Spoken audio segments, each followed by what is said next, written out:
नमस्कार मैत्रिणींनो, सोप्या घरगुती रेसिपीमध्ये तुमचे खूप मनापासून स्वागत. आज आपण बनवणार आहे उपवासाचा डोसा.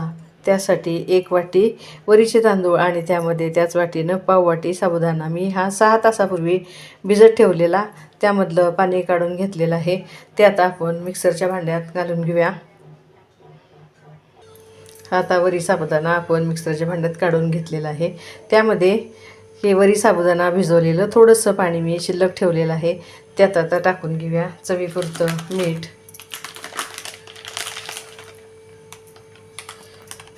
आणि अर्धा चमचा साखर.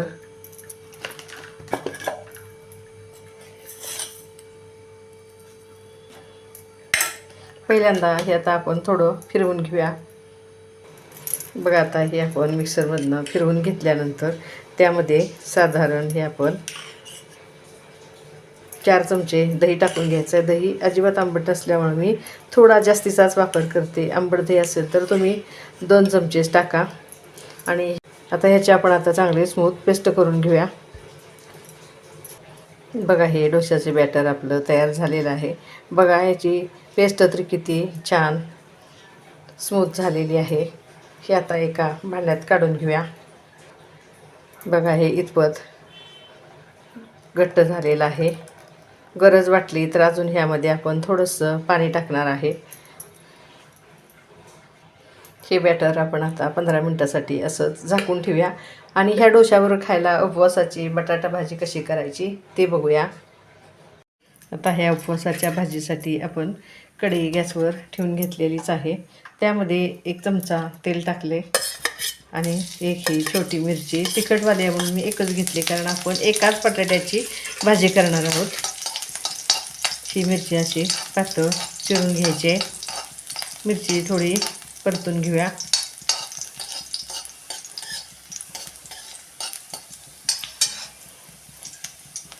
बघा, मिरची परतून झालेली आहे. त्यामध्ये आता हा 1 बटाटा असा हातानं फोडून टाकूया. हा बटाटा मी इडली पात्रामध्ये वाफवून घेतलेला आहे.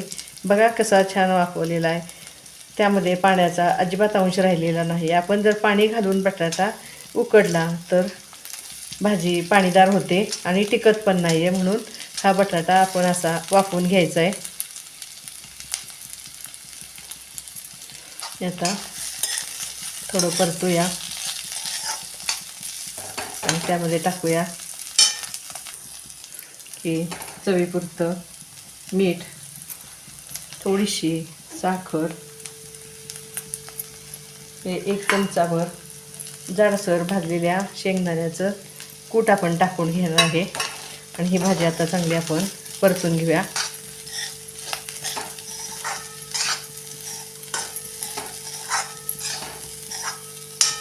बघा, आता भाजी कशी छान परतून झालेली आहे.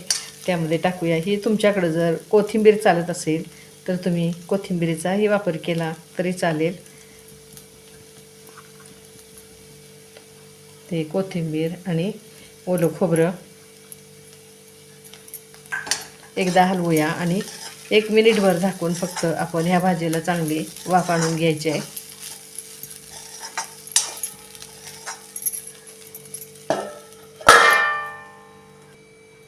बघा, आता भाजी कशी छान तयार झालेली आहे. वाफ पण चांगली आलेली आहे. आपलं डोशाचं बॅटर पण तयार झालेलं आहे.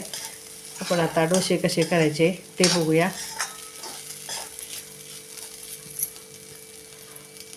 बघा, डोश्याचा तवा आपला चांगला गरम झालेला आहे. त्याला आता थोडं तेल लावून घ्या. गॅसची फ्लेम आपण ही मीडियम ठेवलेली आहे. त्या तव्यावर आता थोडं बघा, आता पाण्याची चुरचूर थांबलेली आहे. आता ह्यामधलं 1 चमचाभर बॅटर त्यावर टाकून घेऊ. असं आपला नेहमीच्या डोशाप्रमाणेच हे चांगलं पसरून घ्या.